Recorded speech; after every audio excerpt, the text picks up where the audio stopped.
You're listening to an Anazao Ministries podcast.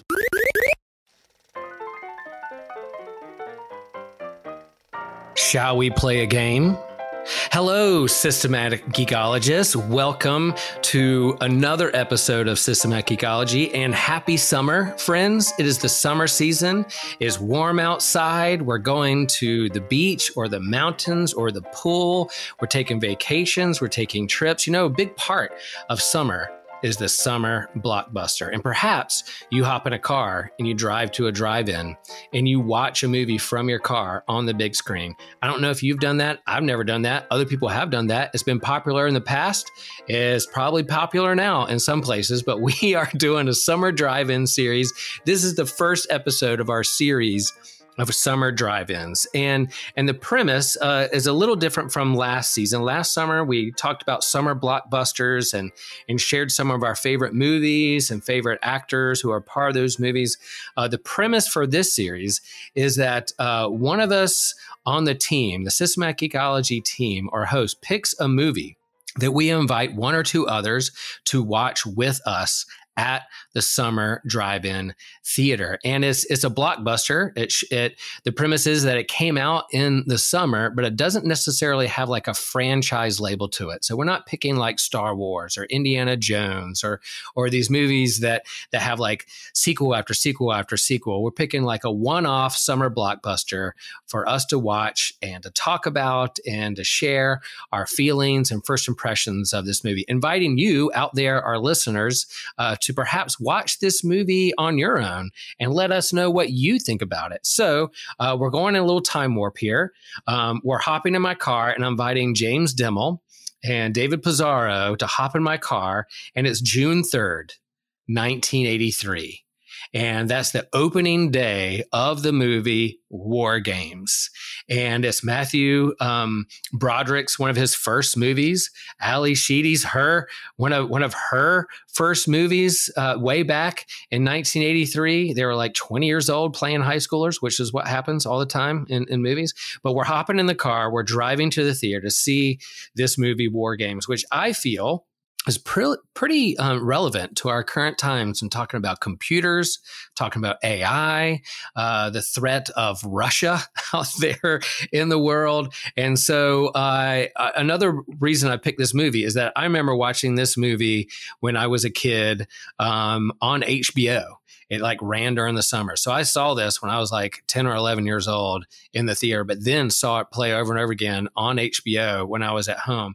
And I'm very curious because I'm inviting two of our hosts to come watch this movie who this movie came out way before they were even born. So I am very curious what they think of this very 1980s movie. All right. So, David, how are you doing tonight? How are you doing in the car on the way to the movie? How are you feeling? Pretty good, man. Brought some snacks. It's a great time. All right. James, how are you feeling as we head to the movie? I'm excited. I'm always pumped to go see a good movie. However, I'm a little bit nervous about this movie. The stakes are high. Stakes are high indeed. I was wondering how you got me also in your car in June 3rd of 1983, because as you have highlighted, I did not exist. Nor was I close to exist. And I was 10 going on 11. So why am I driving? We're all getting arrested. So no one's making it out of there alive.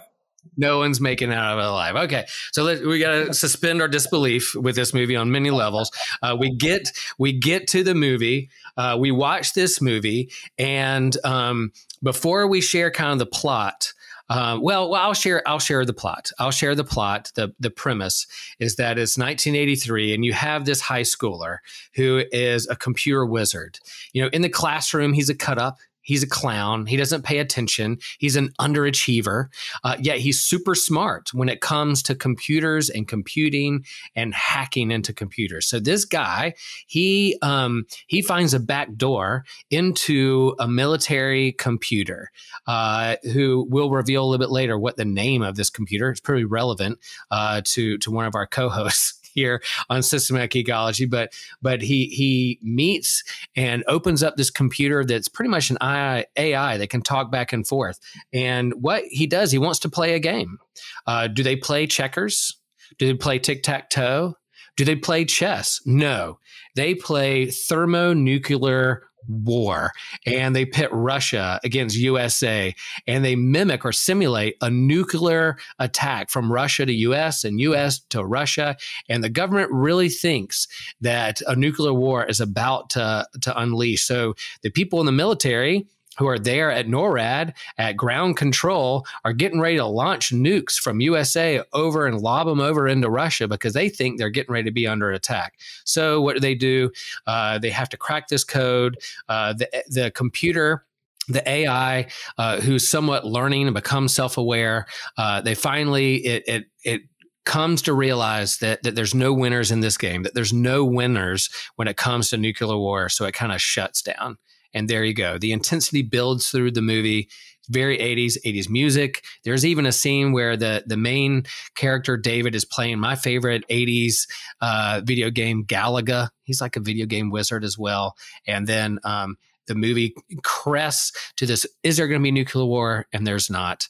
And they go home, they hug, happily ever after. The Cold War is over. No, Cold War is not over. That's lingering out there. But that's the movie that we see. So we watch this movie, and as we hop in the car and we're driving back, forget that I'm almost 11 years old and that David and James doesn't exist. I turn to non-existent David and I say, David, what are your first thoughts? What's the first comments that come out of your mouth after watching this movie? So, being a very studious negative 15-year-old, I actually took notes. But the first two things that stuck out to me are I wrote down cornbread, because at the beginning of the movie, there's this where his dad is buttering his corn. And it was so odd to me because he slathers an exorbitant amount of butter on a slice of bread and then wraps it around his corn cob. And I was just like, this is so odd. Why did they just included this scene of him just zooming into the corn? I was like, why is this here? And then it just cuts to him being like, this corn is raw. What director made the decision? Like this is the shot. You know? Yeah. That's so I looked it up, and I went to a library, dial-up internet or something. That's probably what was in the 80s. I don't know. And I looked it up, and the director had said that he was inspired by a neo-Nazi man from the army who he saw do that. And it was just so interesting to him that he put it in the movie. And then also I wrote, this is a very interesting anti-war movie. Yeah.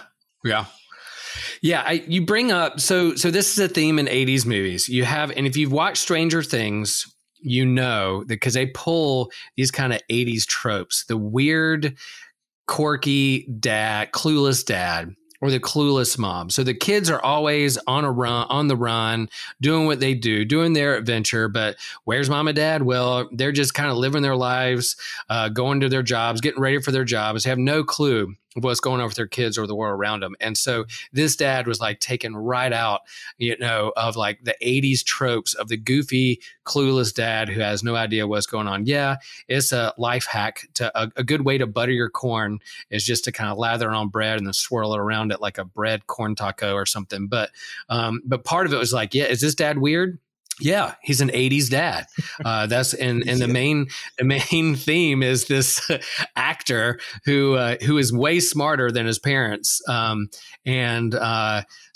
yeah. And you mentioned internet, like, there's really isn't internet now. It's about to happen late 80s, early 90s, but the whole like landlines, dial up, computers connected to phones and all kind of rotary phones is a big part of like life in the 80s. There was no cordless phones or like cell phones or Bluetooth or that kind of thing. Everything was connected through like cords. So yeah, that was going on. Yeah. And a big theme of this movie is the Cold War and the threat of like nuclear annihilation of the entire world. How's the war going to end? Where we're just going to lob nukes at each other. And so, yeah, you get to the like spoiler alert at the very end of the movie. Why play this game? Well, you can't, because there's no one wins in this game. No one wins, and there's no winner. And there's even legends that like, I watched this one YouTube behind it, is that Ronald Reagan watched this movie from Camp David, like as it debuted over that weekend. And he was inspired to step up the cybersecurity and also like, hey, maybe we should be a little bit more like mindful of who's watching our nukes. So yeah, that was a big part of it. Good stuff. James, all right, we're in the car. Not you're just a thought. You're let's pretend you're existing at this point. I'm able to drive. And the first word is out of your mouth. I'm like, what did you think of the movie, James? What's your first impressions? I just want to go back to a time when they let tour groups tour inside of NORAD's Mission Control Center. Yeah, seriously. And push a random button. In the early movie, there's like this dumb tour group from like Alabama or something, like touring NORAD next to these 4-star generals with the launch codes. And it's like, who let you in here? How did this come to be? They definitely needed to beef up security in a lot of different ways. It's funny. I watched this movie with my fiance last night, and like 20 minutes in, I think it was probably like near the scene where they were buttering the bread or buttering the corn cob. She just like leans over to me and goes, Stranger Things gets their whole vibe from stuff like this. That was her first reaction. She was like, Stranger Things, I get it. I love this show. This all makes sense. It's all part of the plan and formula.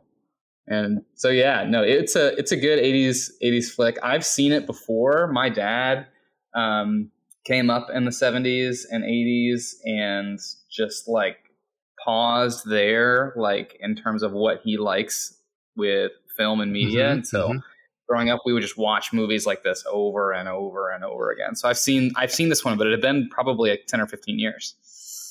Nice.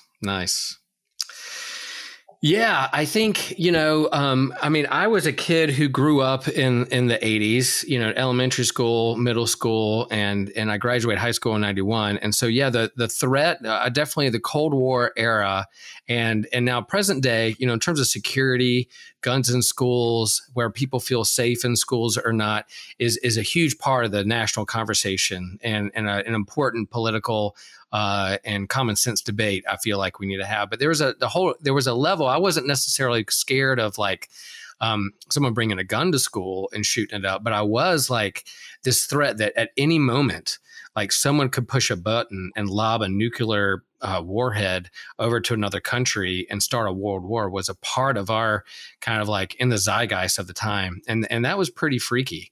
We came out of World War II, the atomic bomb, but then we had like the arms race between USA and the Soviet Union. And so these movies were out there. You had like the video game wizard, who is smart. I love this aspect that like he's just a school cut up, and he's like an intelligent underachiever is what they called him at some point. But his character is like he's way smarter than his own good, and he stumbles upon, just happened to stumble upon this kind of AI computer that's learning, but also almost starts a nuclear war. How easy that could be. David, in terms of the pace of an 80s movie and like kind of the theme and the tension, how did that land with you as someone who didn't grow up in the 80s? I grew up with this kind of stuff. Even when I'm watching this, coming off of watching the Spider-Verse movie, where it's like, man, talk about hyper fast and like lightning speed. Then you go into like this 80s movie and they're lingering on scenes way too long. I'm like, holy cow. Okay, I get it. But what is your feeling in terms of how it builds from the beginning to like the end tension of this almost nuclear war? So I'm not gonna lie, I watched it at 1.25 speed. And whenever there was like that one long scene with the helicopter chasing them down, or those long scenes where they just kept driving down long roads or walking up a long tunnel or something, I just switch it up to 1.5 and turn on subtitles in case somebody said something, so I'd know when to turn it back. So that's brilliant. Yeah, that's 2-hour movie life hack, probably went down to 1.5 hours. Yeah, 80s life hack. I just speed it up. That's right. It's like a dad buttering his bread to butter the corn. You figured it out. Yeah. But other than that, I thought it was fun. I thought the pacing was good. Mm-hmm. What did you think of? Like, you thought it was painful? You thought it was helicopter scene was painful. The one scene where he's like escaping out of like the makeshift prison cell of a like bathroom in NORAD. Like they don't have prison cells in NORAD. Oh yeah, that took forever. Like it was just so funny. Like the one scene where like the airman who's his guard is just like blatantly like sexually harassing like the secretary in the office, and like my fiance Nicole was just like, what is happening? I was like, this was the 80s. Like this was a haha moment in the 80s. Like not a haha moment anymore. nor was it then. Yeah. Right? Nor should it have been then. But yeah, it was just I watched it with my wife too. Cindy was like, whoa, here we go. Cindy was like, out in the open, here we go, sexual harassment. It's just it just like paused at like the randomest moments to go on these the orchestral music started going, and it was like, this is a high tension scene that's going to last 5 minutes, but it's like juxtaposed by like impending like thermonuclear war, right? So it just felt like, why are we spending precious time in this film on these like dumb scenes, and who gave them the acting directions for the helicopter chase scene? Because I just was like, I leaned over to Nicole and I was just like, I guess the director just said like, run around and look scared. I don't know. For 20 minutes. That's what it felt like. Yep. Anyways. Yeah. Pacing. Yeah. It's like those scenes, and then like the tip, like you said, like, man, if you watch Stranger Things, you're like, oh, now I know where they're getting into like this nostalgia of the 80s. But Stranger Things moves a little bit quicker than this movie. But in terms of like, okay, the plot and like the 80s stuff that are really cringy now that we would hopefully like grown past, or say like, nope, that's not something that we should be doing these days. In terms of like the plot and kind of the computing and the tension between the countries and what was getting ready to happen. How did that hold up for you? Was that something that you felt like, oh, okay, the action, it's not an action-based thing, but there's definitely some tension there. Does that hold up for you in terms of where we are today? I don't know if it would have 10 or 15 years ago. Like when I was the age of these characters, I was probably like late 2000s and late aughts. And like Russia was not really, it was still on the radar on the global scene, but like I was just not aware of it. Like people seem to have been aware of it all the time, constantly, 60s, 70s, 80s. And that's different from today, right? Like today, the last 2 or 3 years, really, it probably goes back about 10 years when Russia invaded Crimea and just like took that over. It's the tension has felt like increasingly more and more real up, and it like climaxed for me. I guess it was last year, a year and a half ago, when Russia invaded Ukraine. Like this is real and happening, and it feels more tense than it ever has before. So probably not the same level, but I feel like ironically it's like come back around full circle. Yeah. And then you have the AI computer conversation of like, it's getting smarter, it's learning.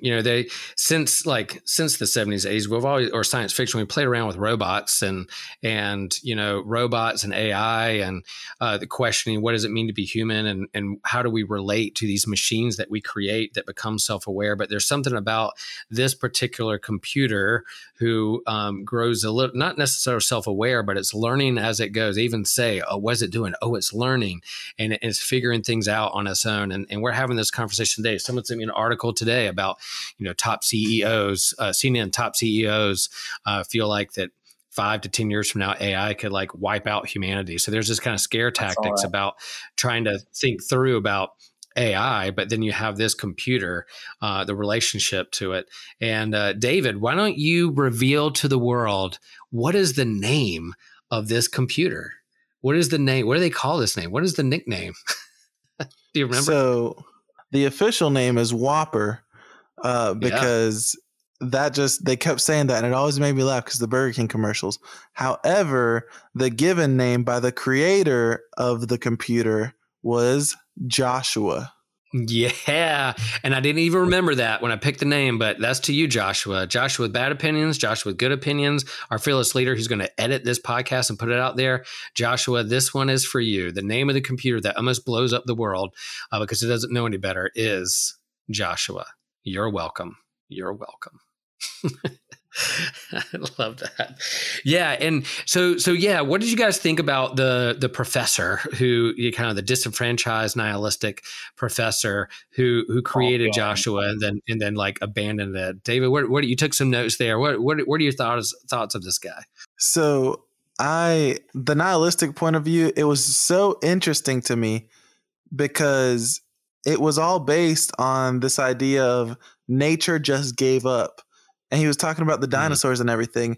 And so what's interesting is that the reason he said nature just gave up is because the theory of a meteorite taking out the dinosaurs wasn't widespread yet. It had only been introduced into the limelight. It was only proposed in 1980. And so you don't see that mentioned at any point before that. That's why Fantasia, the Disney movie, when it originally came out, the first cut of it has one of the scenes is the dinosaurs all dying from a drought because that was the most widespread theory at the time. It wasn't widespread that meteors took out the dinosaurs. It was just widespread that nature just gave up. And so that being the driving force behind his philosophy made it so much funnier to me in retrospect because it was based on a faulty view of the Earth's history. And, I didn't make this connection until now. You just said that. It wasn't that the dinosaurs gave up. They got wiped out by like a meteor exploding and making them extinct. And so part of this movie is that it's not a meteor, it's us throwing meteors at each other and wiping out the planet because of nuclear fallout. So the dinosaurs left because of nuclear fallout from a meteor from space. But this isn't some like random asteroid ramming itself into our planet. But we have the power to wipe everybody. We give up on each other by wiping each other out by meteors that we're throwing at each other's country for nuclear fallout. So that's a big part of this movie. Yeah. So I love that little speech. You kind of the mystery of why this guy just kind of became disenfranchised. His son named Joshua died. I don't think they ever revealed how. Right? It was just that perhaps he died. It was a car accident. Car accident. And then, so he just kind of gave up and so they had to convince this professor to come help them convince Joshua, the computer, to not give up, but to hack the code so we don't blow each other up. Forcing it to learn. There's this great line, and I don't think I always pay attention to names. And the main character's last name is David Lightman, like he's shedding some sort of light into this situation. So I don't know if that's just a coincidence, but I don't believe in coincidence, especially in film. So there's this great exchange where like they've made their way to Falcon's, who is the disenfranchised professor's like secret hidden house where he's living after faking his death. And they get into this argument and just a great sort of two-line exchange. Extinction is a part of a natural order. And then we get David Lightman just exclaiming bullshit right back at him. Like that nihilistic point of view is bullshit. And it just, not to offend anyone, if you have a nihilistic point of view out there, I have flirted with it myself, as I think we all do in this century that we're living in. But it's interesting for me, the questions I walked away with, what makes life worth living, and like connected to that in like the context of this movie, what makes a game worth playing, right? Because the way that they like triggered Joshua, the computer, to like learn was to basically make it play tic-tac-toe against itself. And at the end of like running countless simulations, it determines you can't win this game. Like it's going to be a draw. As long as two rational agents are playing this game, it's going to be a draw every single time without human error. And so then it applied that logic to the global thermonuclear war and saw there's no way to win, right? There is no way to win. And so it stops playing the game. It just backs away from playing the game. and wants to play chess instead, because there is a clear winner and a clear loser in chess. There's strategy that's involved. There's a win and loss column. Whereas games like tic-tac-toe or global thermonuclear war, there's no winner. Yeah. Yeah. So the moral of this movie, what makes it worth playing? The moral of this movie is the only winning move is to not play the game. And so we kind of talk about the games we play in life, whether it's the economic game, achievement game, war, power, control, all those things. The only winning move is to not play. And then it asked him over at the beginning of the movie, wouldn't you rather play chess? He's like, no, I want to play this global thermonuclear war game. And he's like, okay, fine, we'll play that. But man, shouldn't we, at the end of this movie, is like with the threat of nuclear weapons, maybe we should just play chess instead. Maybe we shouldn't play around with nuclear annihilation. So the takeaway is that world leaders should just play chess with each other. Yeah, I think so. I think that's it. Why not? Settle their differences that way. Yeah, and they don't even have to fly to see each other in person. They can do it online. They can do it through Zoom. Like, they can do that. They can just kind of hang out online like we're hanging out now in different places and play chess and, call it a day at the end of the day. They don't even have to like finish the chess game in an hour. They can like let it linger for weeks and months because, it takes time to do a move. So yeah, I think that's the moral of the story here. And yeah, I appreciate you guys like entertaining this 80s movie. I had fun going back and having some nostalgia with some 80s life and this movie and thinking about the time as it was in the 80s when I didn't have to worry about a cell phone that I had to get to a payphone or a landline if I wanted to call anybody, and perhaps I could go out and play or do whatever I wanted to do. My parents wouldn't care. They were just like, oh, just be back in time for dinner. Yeah, real thoughts on like the our female protagonist, like Jennifer. How do you think she played out in this? I mean, she wasn't. They didn't necessarily make her the dumb girlfriend. She was pretty smart, but she's very interested to like have David take the lead and kind of watch and marvel at what he was doing. How do you think Jennifer was portrayed in the movie? She's very active. Every time they'd cut to her, she'd be exercising somehow. She'd be running or like doing yoga or stretching or something. I'm like, what is this girl training for? And then, of course, they reveal it later. She was going to be on TV or something. But I was like, are they just putting this in here just to have her do something when the scene opens? So yeah, that was something. I like that she was proactive. Yeah. So like how she showed up at the airport. I like that. I like that. She's not just like, oh, you're on your own. She said, oh, you sounded like you needed help. I just came down here. Yeah. Yeah. She's a good moral compass for him. I like the aspect of like, there's this aspect of like, everybody can stream online or have a YouTube channel or a podcast or be on TV. And they were like, it was a big deal to be on TV. It was like, you're going to be on TV? That's amazing. Like that's, oh my gosh, I'm going to watch it. I can't believe you're going to be on TV. I mean, I could go on my TV right now and pull up one of my church services and there I am, hear myself talk. But like there in the 80s, if you were on like one of the channels and had your own show or on a TV, that was a pretty big deal. Pretty big deal. Cool, y'all. Any final thoughts as we land this plane, as we start up the car and start to head home? Anything else about this movie that we're leaving out? Oh man, we just need to have a whole second podcast on like AI and machine learning, because we really didn't even like begin to scratch the surface. All the stuff we could talk about there. There's a great line at the beginning of the movie where they're debating whether or not to install this like automated computer system to like control the missile, like the ICBM missile launch protocol. And the opening scene of the film is just really provocative. Like there are people underground going through a missile drill test. They don't know what to drill. One guy won't turn the key to push the button to launch the missiles. And then they cut to this debate about whether to have the computers come in. And the guy advocating for it is saying that the guys in the missile silos, their only fault is being human. Mm-hmm. And how much of like AI and machine learning is like trying to cover up from our faults, but like inherently because we design it, right, as like broken fallen creatures, like those faults just get coded right back in, which is like what we just, the entire movie, that's like that playing out. Yeah.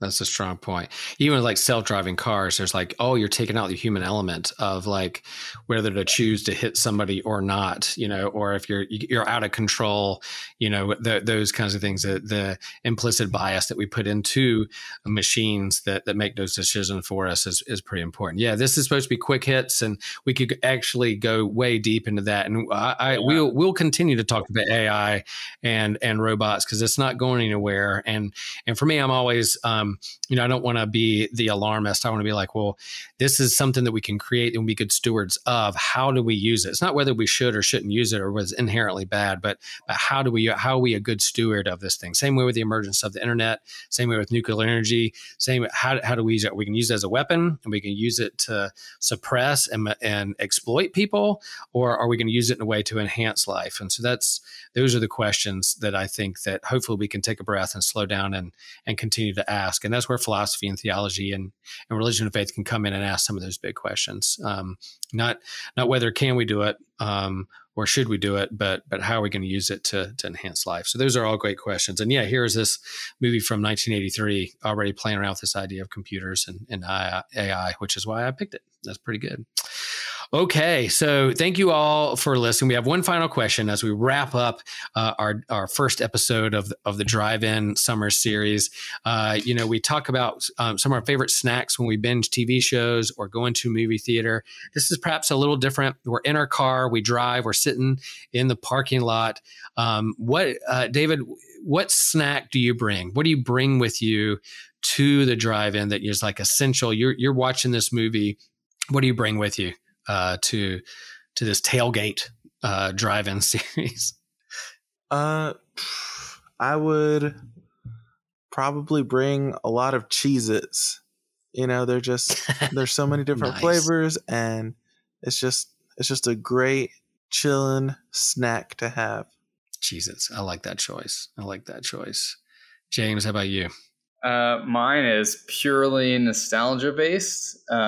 Growing up, seeing movies with my mom, her favorite movie snack was always those little chocolate covered Raisinets in the yellow boxes. Yeah. And we would get them every time we saw a movie. You know what I'm talking about. Hopefully you're salivating like I'm salivating.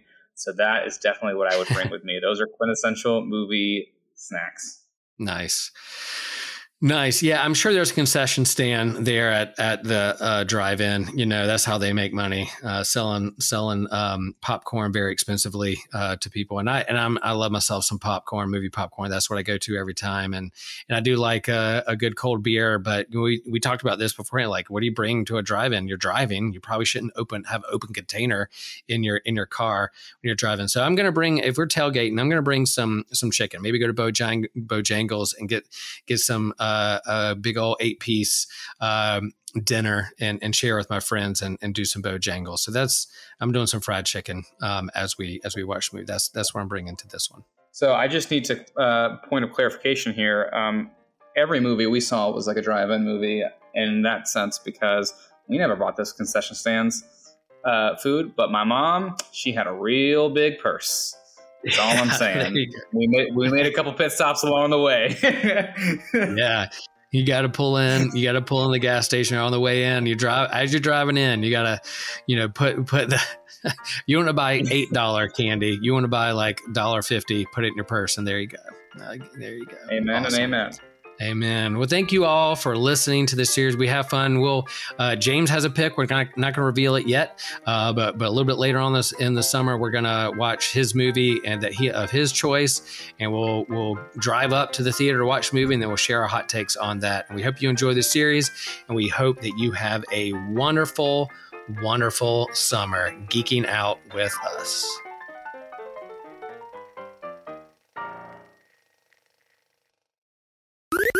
This was an Anazao Ministries podcast. If you enjoyed this show and would like to learn more about our network, be sure to check out the Anazao Ministries Podcast Network.